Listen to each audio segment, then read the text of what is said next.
This is Rogers TV.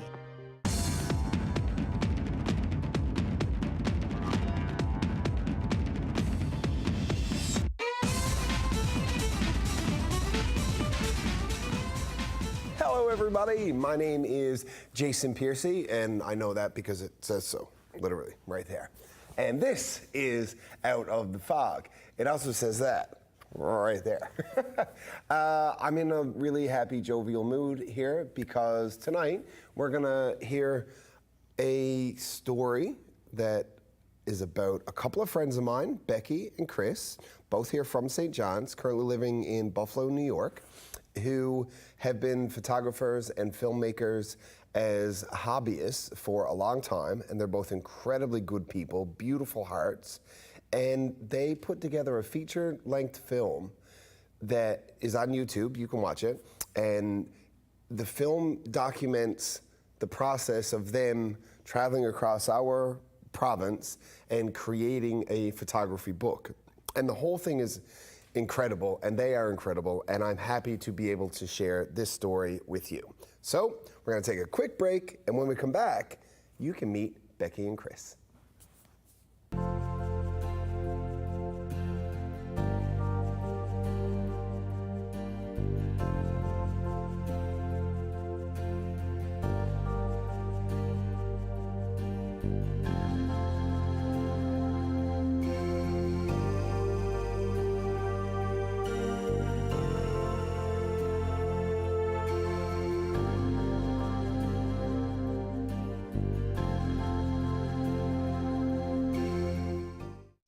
All right, folks, so I want to introduce you to a couple of incredibly talented human beings.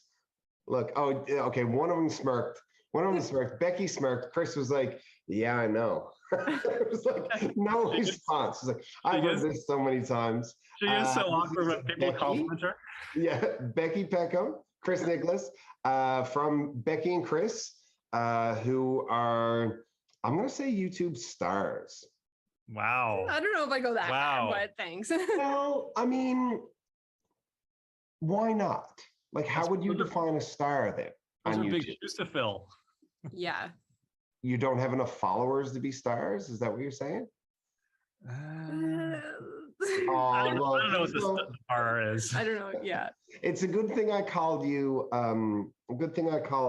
Talented as opposed to confident, because apparently.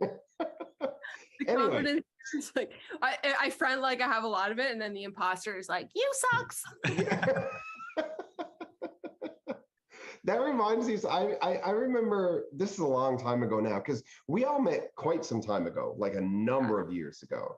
A long time ago. And actually, Becki, you were on a very old episode of my Facebook real estate show that's also now on YouTube, the Ask Jason show. You were on like a really old, that's got to be like 4 or 5 years ago? Probably 2016, 2017. 2017, because I think you started your channel around the same time that we did. Yeah. Maybe. Why did you have to say that? I started my channel at the same time you did. And now we're going to talk about your book and your feature-length film and all of this stuff. That's the guy hosting a TV show. True. Yeah, that's fair. But like, you could probably too if you wanted to. All right. So anyway, this is Becki. This is Chris. You guys are from Newfoundland, from St. John's. Okay. You're currently living in Buffalo, New York, correct? Yep. Yeah. And you're still taking pictures of things and making videos and flying helicopters and saving people's lives as a medical doctor. And I don't do any of those things. I said I'm going to ask. Can I say ask? Ask. So what I would like to start with a little bit of context for our audience, because you began the process of, I guess, the evolution of what you do now with YouTube and with your social media presence with Instagram, started here. Like very, very humble beginnings, making videos of like skateboards and scooters and stuff, which is a totally different situation. You're going very back to the beginning. I was going to say, I was like, where are we? Yeah. How far back are we going? Yeah. Well, I mean, it was 1999. We can go back as far as we want. So you start wherever you want to start.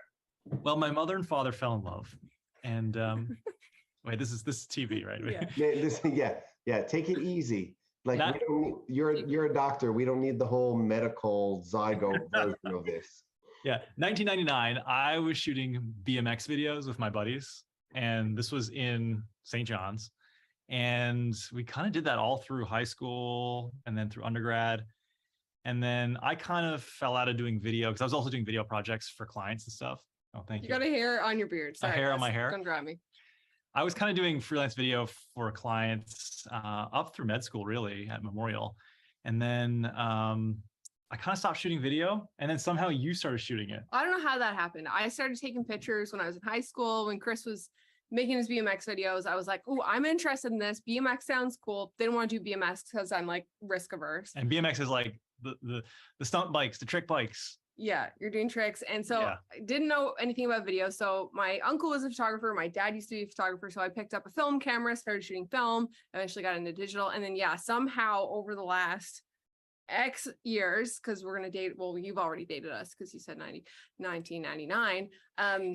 Yeah, I started shooting some video. I was doing some dance videos. And then we had a home renovation blog for a number of years that we were kind of doing. And then when we moved away from Newfoundland, we started our YouTube channel. And then I was like before then I didn't know how to use a mic. I didn't know what mic levels were. I didn't know anything except for like camera, like what I knew from photography. That was it. And then YouTube just started to treat you really well. Yeah, it kind of happened slowly. I think like we started making vlogs when we moved away, just to kind of, give mom and dad like basically a, hey, we're okay, this is what we're doing. And we're, making videos every week, and we were going out and doing adventures. And then like slowly we were like, well, let's like start talking about photography and video and like the things that we're learning. So we started doing a couple little tutorials here and there. And then all sorts of stuff happened where we weren't able to move back to Newfoundland. We ended up here in Buffalo, New York, and we just kept on making vids. We were making 2 to 3 videos a week. I couldn't make any money from it because I was on a visa, so I couldn't do that. So I was just kind of like plugging away, trying to grow the channel, and then eventually got my green card and turned it into a business. And then, yeah, just started slowly kind of growing. And during that time, I guess it's been since 2016, we've been kind of like honing in on our niche a little bit, which it's still like not really a niche, but really figuring out what we really want to do on YouTube and what we like to do. So what do you do now? So we like to say that we make videos in 3 pillars. So home, visuals, and travel. So home would be like home renovation content, DIY projects, room makeovers, room tours, things like that.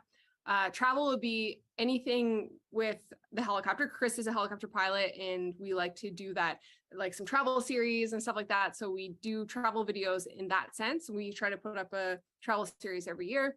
And then some photography related travel, which brings us to the visuals pillar. And that's like all basically photography, video, shooting tutorials, editing tutorials, how to set up your studio gear, and then how we use all of that gear to make the videos about travel and home.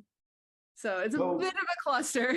So for people, but what I find interesting about it, and it sort of relates in some ways to the type of stuff that I do for my real estate business, is that it's all very interwoven.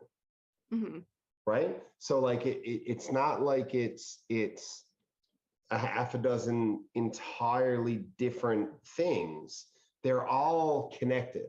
Mm-hmm. So like you're sort of in some ways doing multiple things at one time if you're filming something, because you could be talking about your favorite kit or gear that you use to do stuff while you're packing it for like a travel blog that you're making, while you're also taking photography that ends up in a book, and then it's also this, and like it all kind of comes together. So there's got to be a lot of, I assume there's got to be, maybe you're going to tell me, you might burst my bubble here, but it feels like there's got to be a fair amount of like storyboarding up front or planning of how it all comes together. Yeah, there's a fair amount.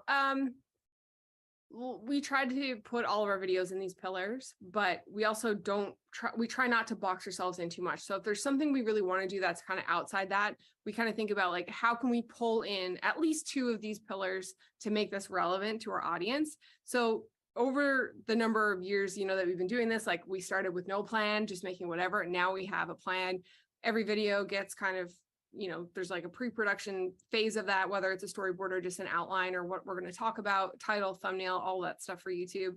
But it's not too, I wouldn't say it's too structured. No, it's not like scripted or anything. It's still just kind of fly by the seat of your pants, and whatever happens, especially for like this trip where we will talk about, I guess, in a bit. But, you know, we had a loose idea of what we wanted to do, how we wanted to do it. We planned out the days, but then just film whatever happened. And there's still plenty of room for spontaneity and for things to go right or wrong. And that's just kind of how we treat all of our videos. But I think, yeah, like Becki kind of alluded to, when we first started making videos back in 2016, it was just, okay, we're going on an adventure this weekend. We're going to just film everything. Whatever happens, happens. And this is the vlog. And that's kind of how YouTube was back then for us. Yeah. But nowadays, what we've been really enjoying doing is making this sort of longer form content, creating like almost like mini series, or in this case, our first feature length film, and doing these long projects that are all sort of coming back to like one unified topic. But all those topics are sort of around those pillars that Becki mentioned. So for example, we've done a home renovation series. We've released the first part of our home renovation series. We've done multiple helicopter travel series. Which is the home that we're looking at right now, just for anybody who's, and the contrast, the juxtaposition of like your black and my white here is kind of like, that's sort of, I mean, it's entirely unintentional, but I mean, I feel like it gets like, it's like, I got you. I can see this. So you mentioned,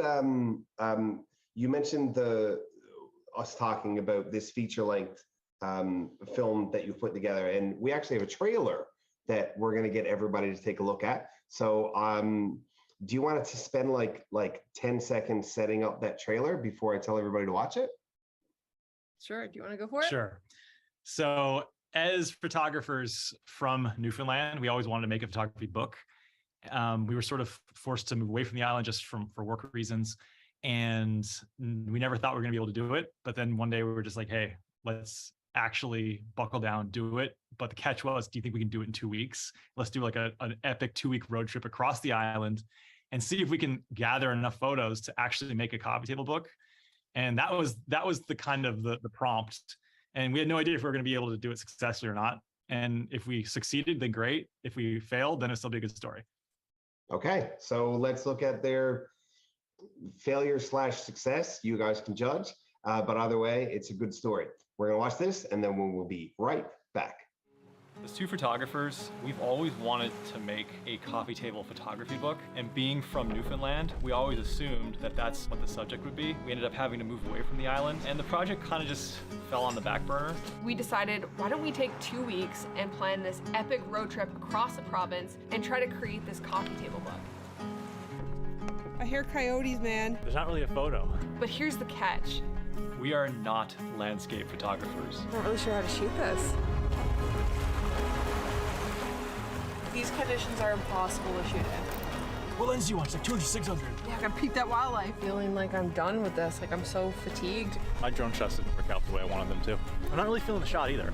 I was starting to worry that all the shots are looking the same. How can we spice things up? How can we change the look of these images? Am I even gonna have enough good photos to not only create this book, but to create a book that I'm actually happy with putting out there? Dude, I don't know if we're gonna have enough photos for a book. And welcome back to Out of the Fog with Becki and Chris. So that was a trailer, and obviously everybody loved it and they're stoked and they can't wait to watch the whole thing. And obviously they can't wait to buy the book. That's like sort of like is the documentation of the whole thing. So there it is, Mozzie. Okay, so I have a lot of things that I want to talk about, but I'd like to just spend a moment on the title. Mm-hmm. What a good word.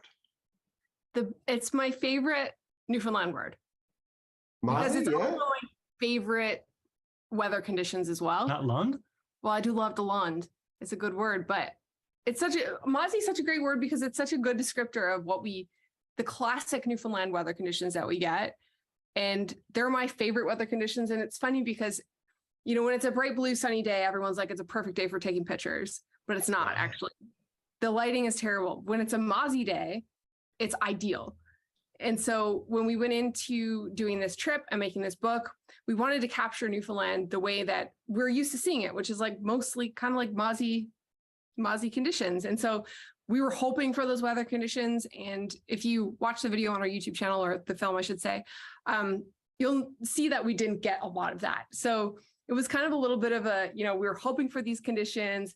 We did get some of them, but we also didn't. And we were trying to make the most of it, even though we had these expectations that it was going to be the way Newfoundland is, gray, foggy, overcast. How dare you assume that our weather would be gray and foggy and overcast? I mean, Right. It's not like there's, hundreds of millions of years of it being exactly like that.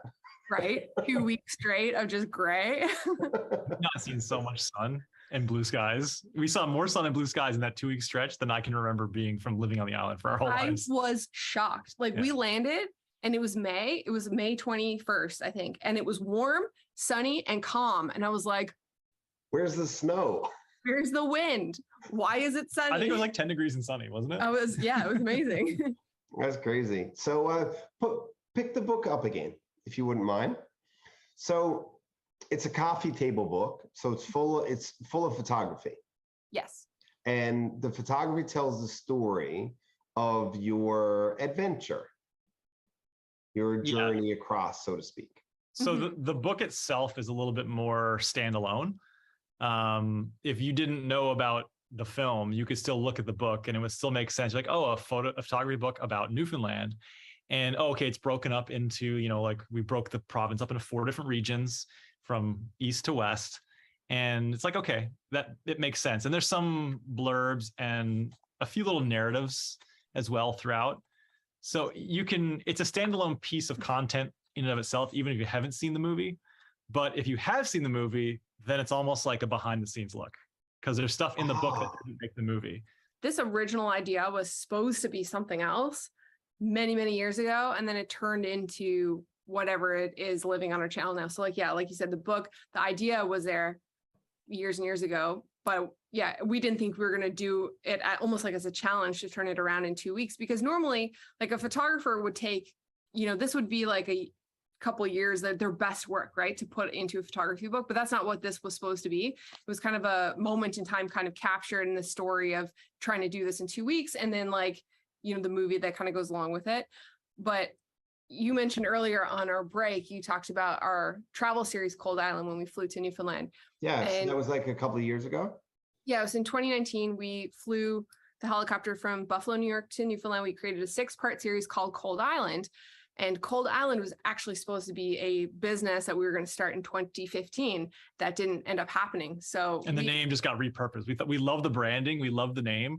And it was perfect for a travel series to Newfoundland, the Cold Island of Newfoundland. Mm-hmm. So that's where that all came from. But that's, again, things that started off as something different, repackaged, and people would never know the difference. So this book was, as young photographers in high school, Gonzaga High School, learning how to shoot photos, and then thinking, wow, someday I'm going to make a photography book. And then fast forward, 2 decades later, and almost 2 decades later, and we realized, well, we don't live on the island anymore. We're never going to be able to make this book. And then we were thinking, well, what's stopping us from making it? Like, why don't we just go there? Why don't we just do it? Yeah. And we had to kind of recalibrate our expectations on, what this is supposed to be? Is this supposed to be our life's work, with every single photo being an amazing capture that's just like out of this world that, again, you'd have to spend your whole life shooting photos on Newfoundland to get?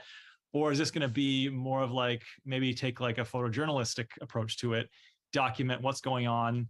And I reached back to, 2005, I think it was. I was a photo editor at the Muse, Mun's newspaper. Yeah. Like a lot of it was like, I was like, oh my God, I haven't flexed these creative muscles in a long time, but it was very similar. It was like, I was going out and on photo ops or photo missions for the newspaper, it'd be like, okay, Chris, you got to go shoot, this subject. You need a shot that's print worthy, not just print worthy, but cover worthy, and something that's enticing enough to someone's going to grab it off the newsstand. Oh, by the way, it's just like 2 talking head politicians. Go for it. Yeah. And so it's not like, again, with this, it's like, how do we make... Yeah, now you need 200 of them.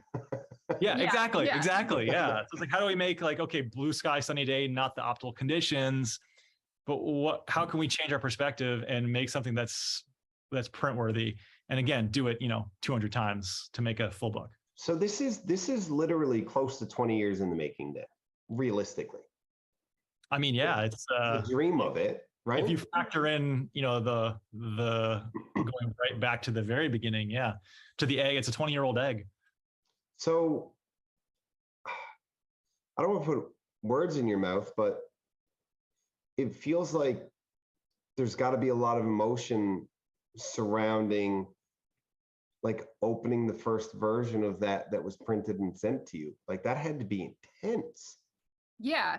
I think that both of us have a lot of emotion about the province of Newfoundland and Labrador. Like with the story that we have where we couldn't move back to the province because of all this stuff that happened. Is heavily documented on our YouTube channel, but yeah, it made it on the news here too, locally. Like this is, man, that could be a whole nother conversation because like, yes. We've already beat that horse to death. If you're curious about it, Google Chris Nicholas CBC and you'll find all about it. So there's a whole thing there, but yeah, so you don't practice medicine in Newfoundland, but anyway, yes, continue. Yeah, so we have a lot of like an emotional connection to the province, and I feel like every time that we have a project or big project or idea that we want to do, it's for some reason it's just always based there. Like, oh, I want to make this video. Oh, it's we had to film it in this part of the island or this part of the province or whatever. So yeah, like, I mean, this was definitely emotional, like going back and spending 2 weeks and pushing ourselves outside of our comfort zones to not only like shoot these photos at all times of the day and just like push yourself creatively to deliver every day, but to like travel to different parts of the province that you've never ever seen before. When, growing up, you kind of get used to being in town. You're like, oh, I don't really want to go out. Oh, I want to be in Toronto. I want to be in New York. And like, now that we're away, it's like, oh, I want to go to Tickle Cove, or I want to go to Fogo, or like go out to Gander, or like literally anywhere, places that we never spent a lot of time. And so to get to go to all those places and document them for this book and then come home with a huge library of images of places that we've been to and then places that we haven't been to, it's really special. And so, yeah, so seeing it printed for the first time, like it's always fun to see your work printed, but then like the story behind that and like, making our first feature-length film and having that really special trip. Yeah, it was. So I want everybody else to see it printed too. I want everybody who's watching to be able to see it printed. So how can they go about getting a copy of this now? So we are going to have a limited amount of copies available at Sam Design on Freshwater Road. I believe that's where they're located. Oh, right down at the very bottom of Freshwater, right? Yeah. So 30 of these will be there at Sam Design. We're going to release a couple on our website as well. We have a limited run. We had these available for pre-order there like 2 months ago and just ordered a few extra to put up for sale. So yeah, if you're interested in checking these out, check out Sam Design. They will be there at the end of November. And your website, beckyandchris.com maybe? Yeah, if you visit beckyandchris.com, there'll be some information there. You can also check out our Instagram at Becki and Chris. We're all over there talking about all of the things. And the last thing, of course, is your feature-length film that sort of documents the process of documenting the process of photographing the entire island. Where do we go see that? What's our timeline here? Yeah, so the film is on our YouTube channel. It's available to watch for free. Becki and Chris on YouTube, I believe they just added a handle. So now it's youtube.com/Becki and Chris, which is great.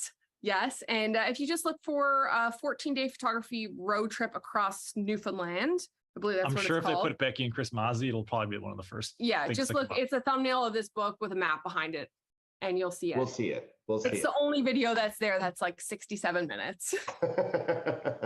And I think that everybody who's watching, everybody in the audience, you should all go watch it, probably watch it a bunch of times, probably share it a bunch of times, because it's my personal opinion that if this thing gets like tens of millions of views, then the next time they do a trip to Newfoundland, Netflix is just going to be like, no, we sponsor it. We're doing it. It's happening. We're just going to put it here. And that's what's going to happen. Becki, Chris, you're both fantastic. Thank you so much for your time. I know you're very busy. And thank you. And I wish you were here more often. I mean, it is what it is. Same. I know. Yeah. We try to make it back as much as we can. We just yeah, just miss the province, miss family, friends, miss making Ask Jason appearances. Next time. We'll do it next time. Absolutely. Yeah, but you need to put it on your YouTube, obviously.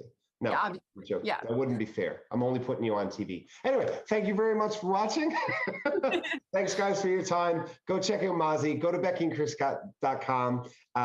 Totally worth it. Check out their YouTube. Incredible people, incredibly talented. The only thing better than their work is their hearts. They're good people. Thank you both. And we will be right back after this. Thanks, Jason.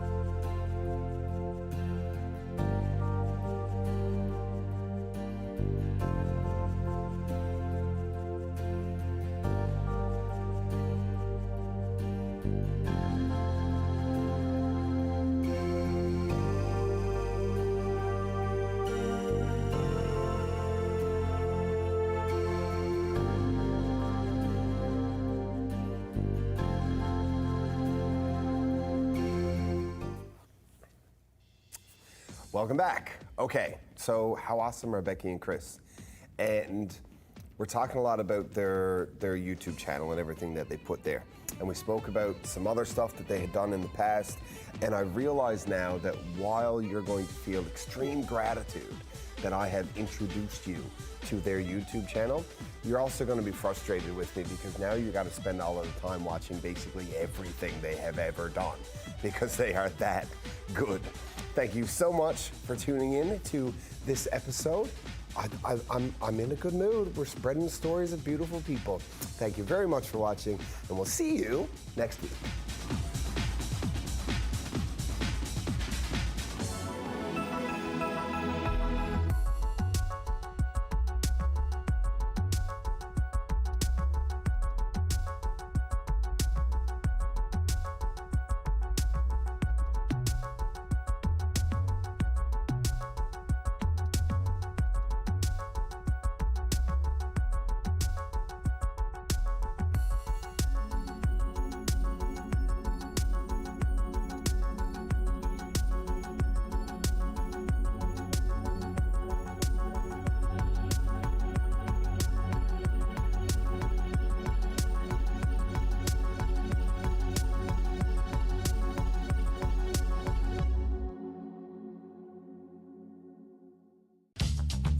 This program is brought to you by Ignite TV. Now you're in command. Visit Rogers.com for more details.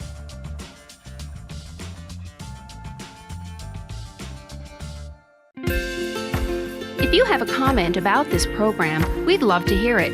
Email or call us, or send us your feedback through social media. We can be hurt. We can be bruised.